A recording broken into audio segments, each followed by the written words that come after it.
day to you. Please introduce yourself. Good day, sir. I am Gemma Calamayan, 43 years old, with one son, ages 14. I live in Bagong Tansa, Aurora, Isabela. I have two siblings, two sisters, and I took my college with a Bachelor of Secondary Education. Okay. Can you tell me your work experience? I have worked in Hong Kong for 8 years. For my first employer, I finished 3 contracts with 2 adults and 1 kid.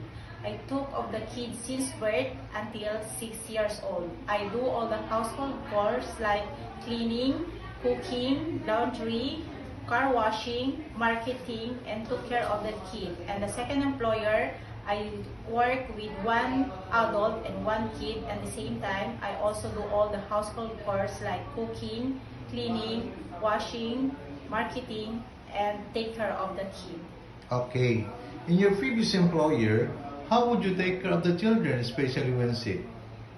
If the children is sick, I have to check the temperature, and if the baby is sick, I will call my employer.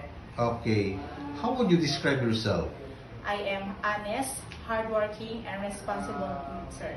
Do you have any tattoo? None, sir. Do you have surgery or serious sickness before?